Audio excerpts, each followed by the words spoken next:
Assalamualaikum warahmatullahi wabarakatuh.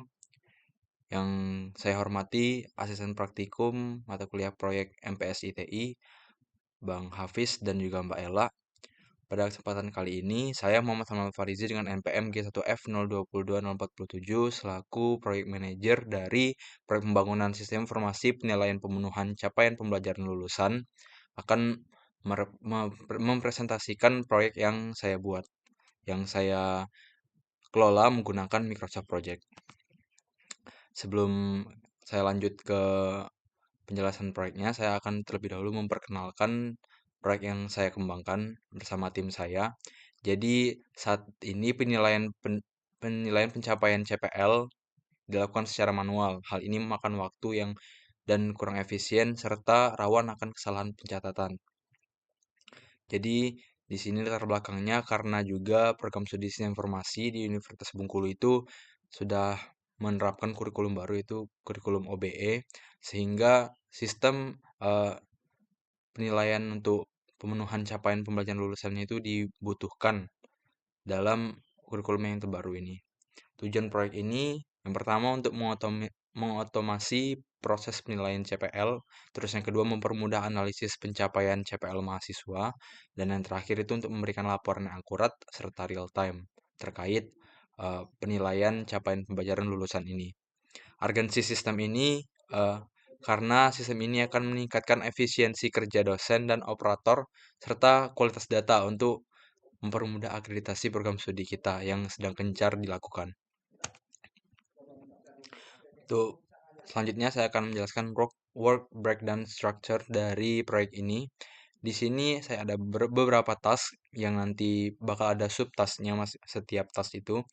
Yang pertama, dalam pengembangan proyek kami melakukan analisis kebutuhan, terus yang kedua melakukan desain sistem, yang ketiga desain basis data, terus yang keempat itu desain UI UX-nya, yang kelima yaitu pengembangan back-end terlebih dahulu, setelah itu dilanjutkan dengan pengembangan front-end.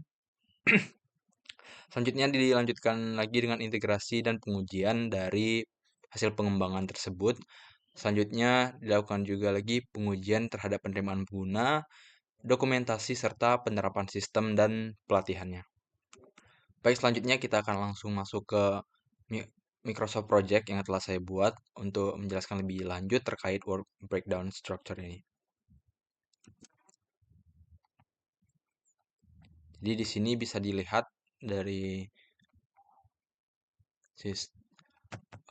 manajemen proyek ini yang telah saya buat. Jadi di sini bisa dilihat work breakdown structure-nya. Kita bisa fokus lebih dahulu ke bagian task-nya. Nah, di sini bisa dilihat sesuai yang saya yang saya sampaikan sebelumnya terkait task-task yang ada dalam pembangunan sistem ini. Dalam analisis kebutuhan itu ada subtask yang pertama mengumpulkan kebutuhan fungsional, yang kedua mengidentifikasi kebutuhan pengguna, dan yang ketiga itu membuat dokumen spesifikasi kebutuhan. Terus di bagian desain sistem ada mendesain arsitektur sistem, membuat diagram alur data atau DFD, terus ada juga mengidentifikasi komponen sistem. Task berikutnya itu desain basis data. Di sini ada 3 juga subtasknya, yaitu yang pertama mendesain skema basis data, yang kedua menormalkan tabel basis data yang telah dibuat, terus yang ketiga itu menentukan relasi dari data-datanya dari tabel yang sudah dirancang. Terus yang keempat desain UI UX. Di sini subtasknya yang pertama membuat wireframe-nya, dilanjutkan dengan pengembangan prototipe dan melakukan sesi umpan balik pengguna. Selanjutnya yaitu pengembangan back-end, di mana di sini juga terdapat 3 subtask. Yang pertama menghubungkan basis data yang telah dirancang sebelumnya, terus mengembangkan API layanan dan menulis logika bisnis. Dilanjutkan dengan pengembangan front-end yang terdiri dari 3 juga subtask. Yang pertama membuat antarmuka pengguna, mengintegrasikan dengan API back-end yang telah dibangun oleh back-end developer. Dan yang ketiga itu menjamin responsivitas tampilan. Ini di laporan 1 juga sudah saya sampaikan bahwa sistem ini membutuhkan sistem yang responsivitasnya tinggi. Terus yang di task berikutnya ada 3 juga subtask, yaitu melakukan pengujian unit, melakukan pengujian integrasi sistem dan debug serta memperbaiki masalah. Jadi 3 subtask ini berada dalam task integrasi dan pengujian. Jadi setelah pengembangan backend, dari awal tadi pengembangan basis data terlebih dahulu, terus desain UI UX, terus pengembangan backend dan pengembangan frontend. Setelah ini diintegrasikan dan dilakukan pengujian yang 3 tahapannya seperti yang sudah saya sebutkan tadi, yang sudah saya sampaikan tadi. Yang berikutnya itu pengujian untuk setelah diintegrasikan dan diujikan secara internal, secara bukan internal maksudnya dari developer, nah, baru dilakukan juga pengujian penerimaan untuk pengguna yang bakal menggunakan sistem ini, pengguna sebenarnya. Nah, yang pertama di sini ada menyiapkan lingkungan user acceptance testing. Terus yang kedua ada melaksanakan pengujian oleh pengguna dan yang ketiga itu mengumpulkan umpan balik dari pengujian pada pengguna yang telah dilakukan. Terus di sini ada juga dokumentasi yang terdiri dari 3 subtask juga. Yang pertama menulis dokumentasi teknis, yang kedua menyusun manual pengguna, serta yang ketiga merampungkan spesifikasi sistem. Dan yang terakhir yaitu penerapan sistem dan pelatihannya. Jadi setelah uh, penganalisisan sistem, pengembangan, dokumentasi. Nah, di sinilah tahap akhirnya yaitu penerapan sistem dan juga pelatihannya. Di sini ada 3 substack juga. Yang pertama menerapkan sistem ke produksi, yang kedua melatih pengguna akhir, dan yang ketiga itu memantau penggunaan awal. Nah, jadi inilah untuk work breakdown structure dari proyek yang saya buat. Selanjutnya kita bakal masuk ke time schedule dan predecessor. Kita langsung saja ke penjelasan dalam Microsoft Project-nya. Jadi di sini time schedule saya telah membuatkan untuk working time-nya. Itu time schedule-nya saya buat jam kerja di hari weekdays sebagai working dengan working time yang sama, yaitu dari jam 8 sampai jam 12, terus istirahat 1 jam, dan dilanjutkan lagi bekerja di jam 1 sampai jam 5. Jadi satu hari itu 8 jam di weekday, Senin sampai Jumat. Terus di hari Sabtu, bisa dilihat di sini juga saya sudah mengaturnya. Di sini bekerja hanya setengah hari, hanya sampai jam 12 siang dari jam 8 pagi. Jadi dalam satu minggu itu ada 44 jam pekerjaan di proyek yang saya bangun ini. Di mana 8 jam yaitu Senin sampai Jumat dan di hari Sabtu itu ada 4 jam. Untuk exception di sini saya memasukkan hari libur untuk exception atau hari pengecualian untuk bekerja di sistem di proyek yang saya bangun, yaitu ada di tanggal 25 Desember 2024 sebagai libur hari Natal, terus tanggal 31 Desember 2024 sebagai libur akhir tahun, dan awal tahun 2025 tanggal 1 Januari 2025. Jadi uh, exception ini yang akhir tahun dan awal tahun itu diliburkan selama 2 hari jatuhnya. Untuk pengaturan di sini mungkin tidak perlu saya sampaikan untuk proses pengubahan jamnya karena di sini saya langsung mempresentasikan proyek yang saya pimpin. Oke, itu untuk time schedule dan predecessor. Oh, tadi baru time schedule-nya ya. Dan sekarang saya akan melanjutkan penjelasannya ke predecessor dari setiap task yang saya miliki. Sini saya ubah dulu ke entry karena tadi penampilan tabel cost-nya. Nah, di sini bisa dilihat predecessor dari setiap tugas yang saya miliki dalam pengembangan proyek ini. Untuk predecessor di sini saya letakkan untuk saya karena pengembangan ini saya lebih saya kelompokkan sebagai dengan pengembangan sistem secara waterfall. Jadi di sini memang lebih terurut untuk penyesuaian sistemnya, penyusunan langkah-langkah pembangunan sistemnya. Jadi di sini bakal saling terkait, seperti di sini secara berurutan terus sampai ke bawah. Tapi juga ada beberapa yang itu predecessornya meloncat ya. Seperti di sini bisa dilihat terlebih dahulu di sini predecessor dari mengidentifikasi kebutuhan pengguna itu ada di poin 3 atau mengumpulkan kebutuhan fungsional yang berarti uh, identifikasi kebutuhan pengguna ini memerlukan terlebih dahulu hasil dari analisis kebutuhan di bagian pengumpulan kebutuhan fungsional. Nah, jadi setelah mengetahui kebutuhan fungsional, barulah dilakukan identifikasi kebutuhan dari penggunanya. Jadi di analisis terlebih dahulu kebutuhan fungsional yang harus ada dalam sistem tersebut, terus barulah dianalisis juga kebutuhan dari penggunanya itu apa saja. Nah, setelah dua ini dilaksanakan, maka subtask yang ketiga di analisis kebutuhan yaitu membuat dokumen spesifikasi kebutuhan.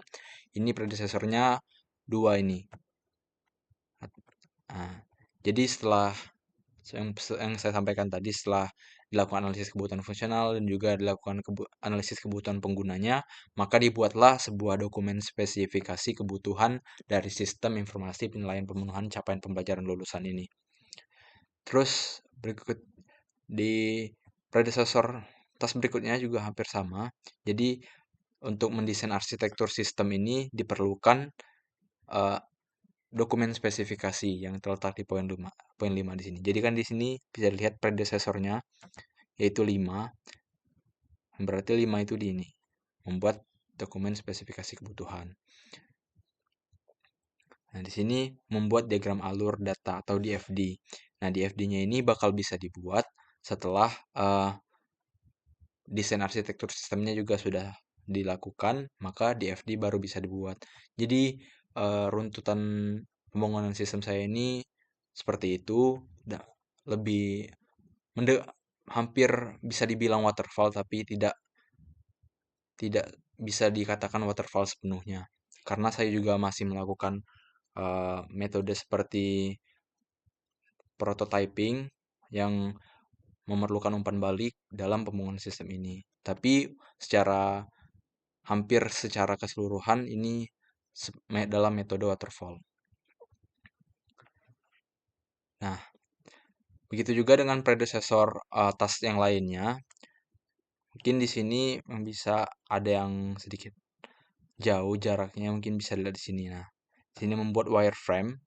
Nah, di sini predecessornya itu poin 9, itu identifikasi komponen sistem.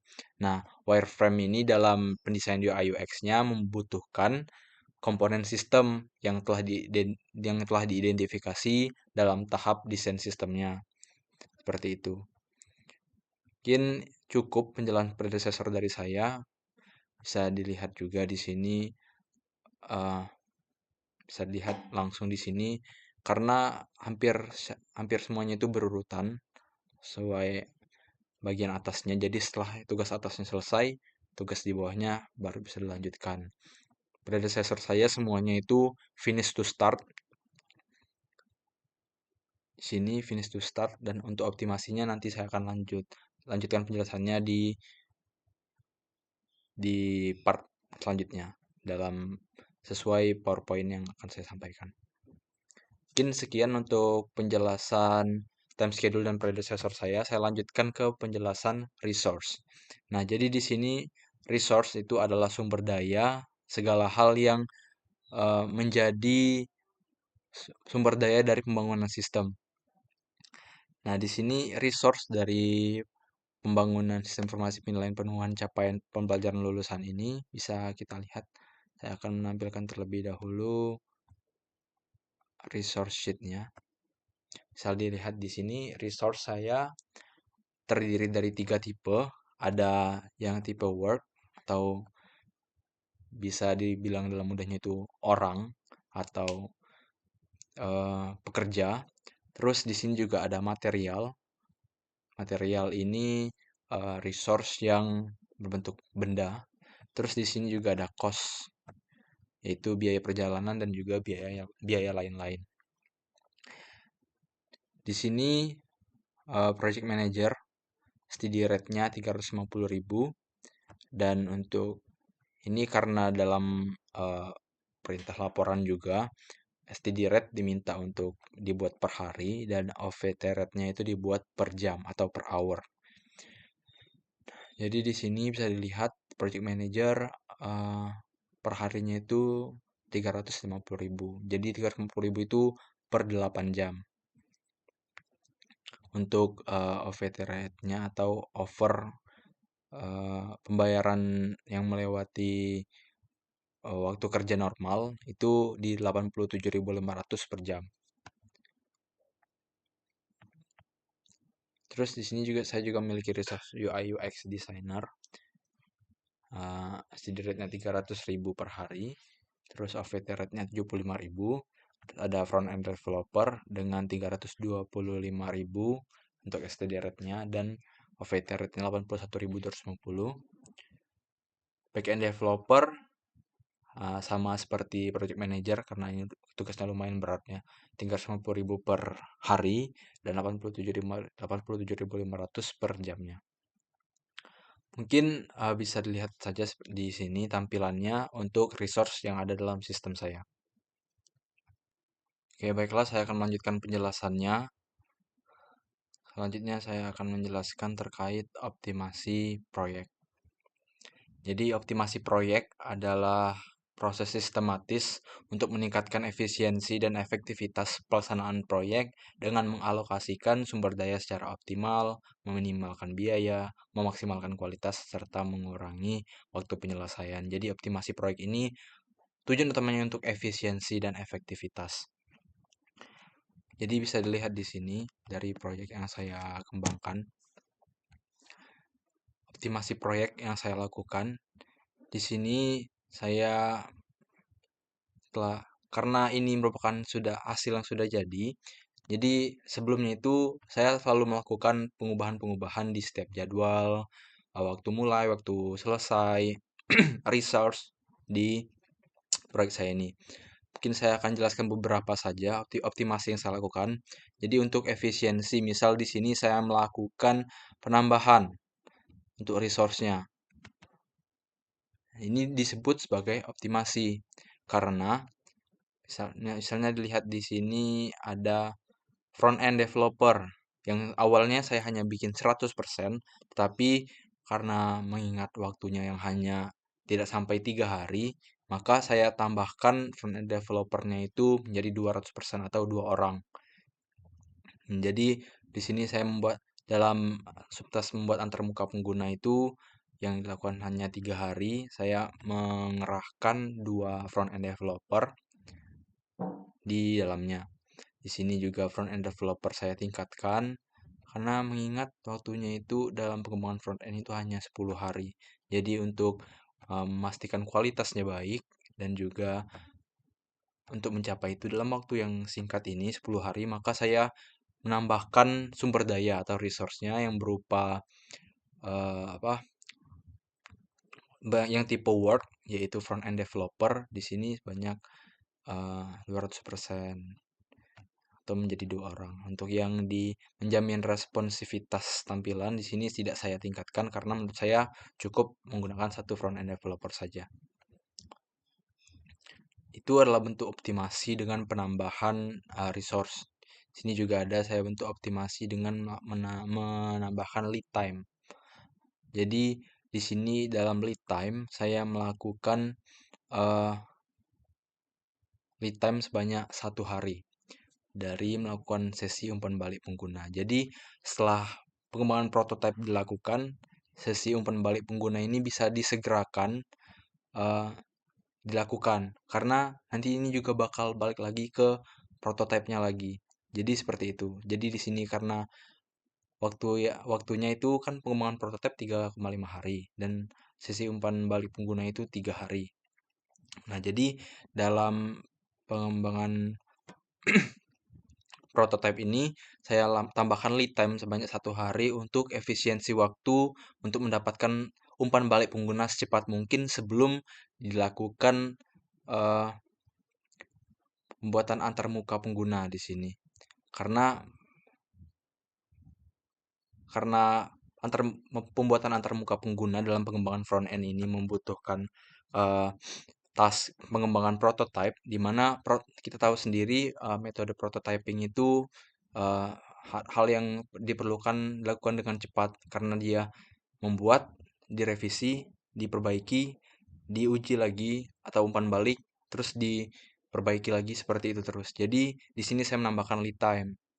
Begitu juga dengan di sini, yaitu lead time-nya saya tambahkan juga di pembuatan antarmuka pengguna karena eh, di sini bisa dilihat eh, setelah menunggu sesi umpan balik pengguna dan prototipenya selesai, jadi pembuatan antarmuka pengguna ini bisa dipercepat eh, pembuatannya karena kan di sini setelah ada prototipenya dan karena ini waterfall, jadi pengembangan backend-nya juga dilakukan terlebih dahulu, baru dilakukan pembuatan uh, antarmuka pengguna di bagian pengembangan front end karena dalam pengembangan back end ini waktunya cukup lama ya, jeda antara desain UI UX dengan pengembangan front end karena saya metodenya ini lebih ke waterfall, balik lagi ke tadi. Jadi saya di sini hanya hanya menambahkan lead time-nya itu sebanyak 1 hari untuk efisiensi pemulaiannya. Kenapa saya menambahkan lag time di 3 task ini, yaitu membuat DFD, mendesain skema basis data, serta di penghubungan basis data, menghubungkan basis data, karena kita tahu basis data dalam pengembangan proyek itu adalah hal yang krusial. Jadi di sini saya menambahkan lag time atau penundaan waktu itu untuk antisipasi terjadinya perubahan basis data karena juga karena saya sebagai manajer proyek di sini ingin eh, tidak ada perubahan besar setelah nanti di tahap implementasi. Jadi untuk hal-hal yang krusial khususnya dalam basis data ini saya menambahkan lag time demi antisipasi hal tersebut. Mungkin itu saja penyampaian saya terkait optimasi proyek yang sudah saya lakukan di proyek yang saya kembangkan. Selanjutnya saya akan menjelaskan target dan kemajuan proyek saya. Di sini target saya sistem ini dapat digunakan pada akhir semester ini. Dapat dilihat juga dari finishing finishing project saya yaitu di tanggal 7 Januari atau masih dalam jangka libur ya. Jadi nanti di semester berikutnya sudah bisa digunakan.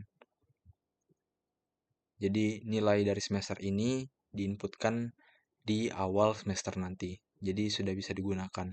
Selanjutnya target saya 100% pencapaian CPL ini dapat input secara otomatis oleh dosen. Jadi di akhir semester nanti dosennya akan menginputkan capaian pelajar lulusannya sesuai dari capaian pembelajaran setiap mata kuliahnya. Untuk kemajuan saat ini, eh, pengumpulan kebutuhannya sudah selesai 100% dan perancangan sistem sedang berlangsung dan juga pengembangannya. Bisa dilihat langsung saja di sini. Kita lihat secara keseluruhan pengembangan proyek sistem informasi penilaian penuh capaian pembelajaran ini terlebih dahulu. Nah, sudah sudah komplit sebesar 71%. Nah, di sini untuk analisis kebutuhan itu sudah 100%, desain sistem sudah selesai 100%, desain basis data sudah selesai 100%, desain UI UX juga sudah selesai 100%, pengembangan backend juga sudah selesai 100%, pengembangan frontend juga sudah selesai 100%, baru selesai maksud saya. Jadi sekarang uh, kami tim pengembang sistem ini sedang melakukan integrasi serta pengujian hasil dari pengembangan oleh para developer kami. Mungkin sekian untuk target dan kemajuan proyek yang bisa saya sampaikan. Selanjutnya saya akan masuk ke laporan proyek. dalam Microsoft Project yang merupakan aplikasi yang sangat memudahkan manajer proyek. Di sini sudah tersedia sangat banyak report yang mempermudah kita untuk melihat keseluruhan proyek secara grafik atau secara visualisasi yang sudah disiapkan otomatis oleh aplikasi Microsoft Project ini. Sini saya akan menampilkan cost overview. Untuk cost overview dalam skala komplit 71%, costnya sudah mencapai 58.293.750 rupiah. Untuk remaining cost atau cost yang belum perancangan cost yang sudah ada tapi belum digunakan secara dalam tanda kutip ya belum digunakan, itu masih ada 18.926.000 atau sebanyak 29% lagi. Dananya masih ada sebanyak 18.926.000. Saat dilihat di sini,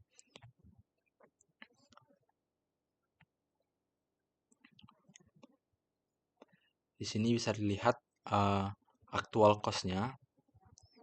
Ini cost secara keseluruhan ya, atau 50 atau saat nanti dari awal pengembangan hingga akhir itu 58.293.750 rupiah.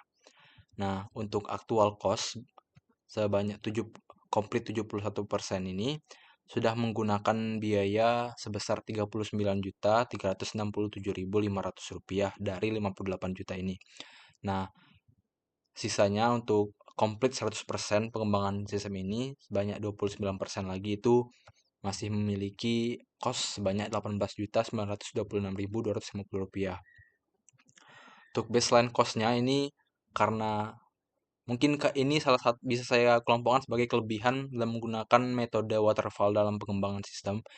Hal ini bisa mengoptimalkan keselarasan antara rancangan dan juga implementasi yang kita lakukan. Bisa dilihat ini baseline cost-nya sama persis ya dengan cost yang sudah dirancang dan variance-nya tidak ada, yang menandakan proyek ini berjalan dengan sangat baik dan sesuai perancangan yang sudah ditetapkan. Selanjutnya saya akan masuk ke report berikutnya, yaitu project overview. Dari tadi juga sudah saya singgung terkait persentase penyelesaian project ini. Proyek pengembangan sistem informasi penilaian pemenuhan capaian pembelajaran lulusan sudah sebesar 71%. Yang bisa dilihat di sini persen komplitnya bisa dilihat dalam diagram batang ini sebesar 71%.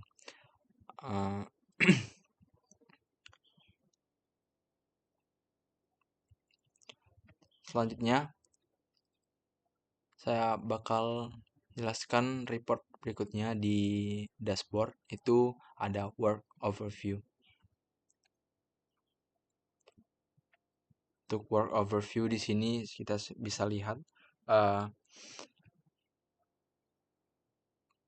sebanyak 72% atau 71% ini yang sudah hampir selesai. Progres pengembangan sistem yang sudah sebesar 72% atau 71% ini sudah memakan waktu sebanyak 815 jam, 15,2 jam. Dan tersisa 322 jam lagi sebelum sistem ini nanti bisa digunakan oleh pengguna yang kami tuju. Sini work overview-nya. Bisa lihat di sini untuk visualisasinya penyelesaiannya sudah hampir memenuhi ya. Dengan total semuanya itu di kisaran 1.100 jam. Sudah hampir ke 1.200 jam. Mungkin saya bakal langsung lanjut ke report berikutnya, itu resource. Sini ada overallocated resource. Sini tidak ada lagi karena saya sudah melakukan optimasi ke setiap task yang saya miliki. Jadi di sini tidak ada lagi overallocated resource. Selanjutnya resource overview. Di sini bisa dilihat eh, resource paling banyak bekerja itu di sini ada di back end developer dengan dengan waktu kerja itu di atas 200 jam. Di sini sudah ada ya tabelnya disediakan langsung. Jadi di sini project manager worknya itu 69 jam. Terus sini front end developer banyak 13,6 jam.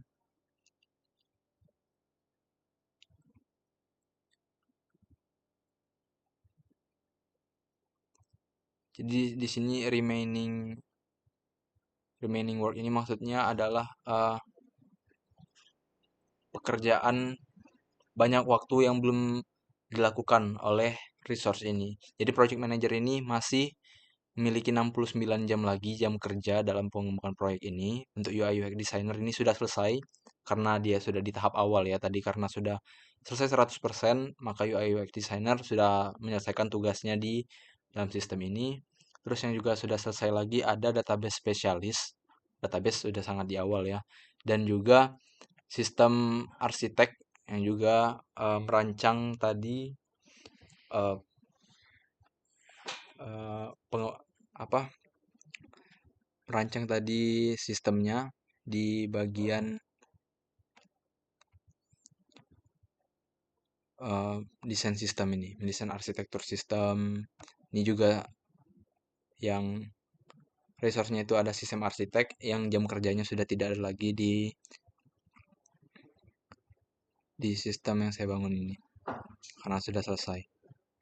Terus di sini yang masih paling banyak waktunya dalam menyelesaikan proyek ini adalah tester ya. Karena tester itu di akhir, setelah nanti integrasi dan pengujiannya selesai dilakukan, maka tester bakal eh, baru mulai bekerja di sana. Jadi di sini ada front end dan back end developer yang waktu kerjanya sudah tinggal dikit lagi, sudah tidak sampai 3 hari lagi, hanya 2 harian lagi. Mungkin itu saja saya sampaikan untuk bagian resource overview ini. Selanjutnya saya akan lanjut ke cost report cost. Sini saya ingin menampilkan cash flow. Sini bisa dilihat cash flow dari proyek ini.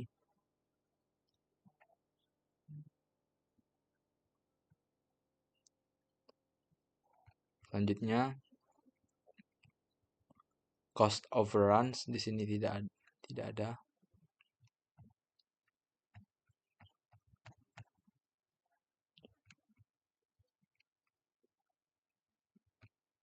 Sini ada resource cost overview. Dari cost yang ada dalam pengembangan sistem ini paling banyak itu digunakan oleh resource bertipe work ya atau pengerjanya tadi. Sebanyak ini sudah lebih dari 270 derajat dalam lingkaran ini.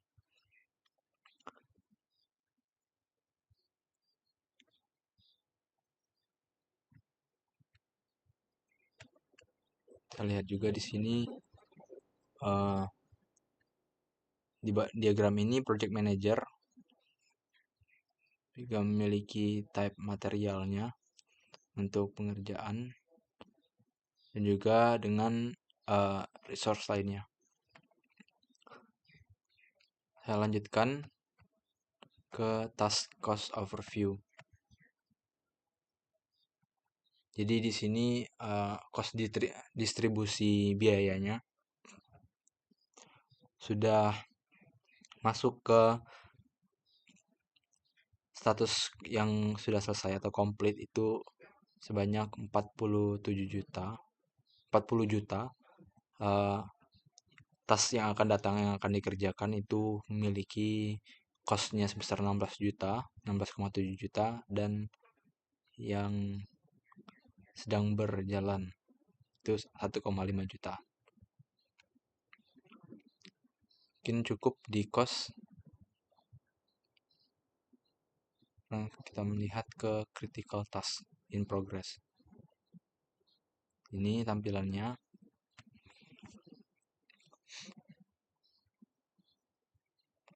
Terus juga ini bisa lihat milestone reportnya.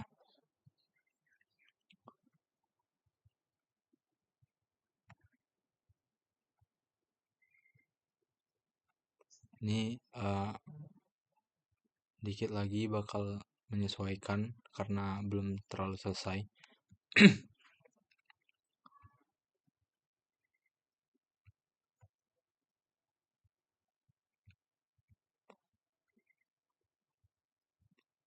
Untuk late task di sini ada dua, yaitu menulis dokumentasi teknis dan juga menyusun manual pengguna.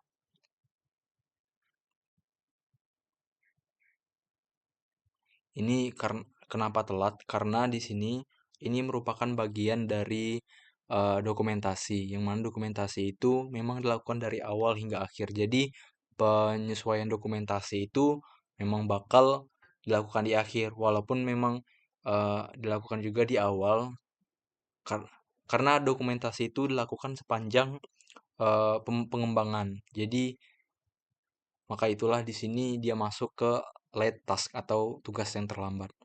Mungkin itu saja report yang bisa saya sampaikan juga dari Microsoft Project yang saya buat, dari pembangunan sistem informasi, penilaian capaian pembelajaran lulusan yang saya bangun sebagai manajer proyeknya.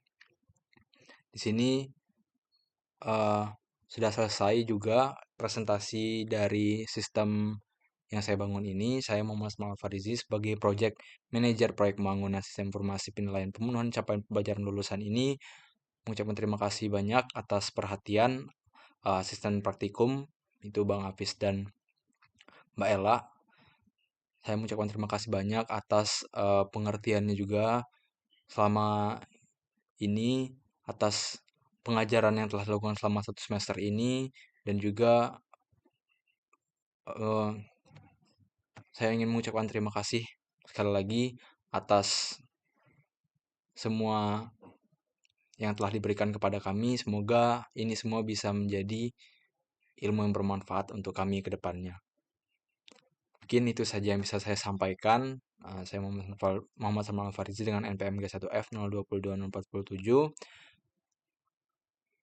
Uh, Jika ada kesalahan, saya mohon maaf. Saya akhiri. Wassalamualaikum warahmatullahi wabarakatuh.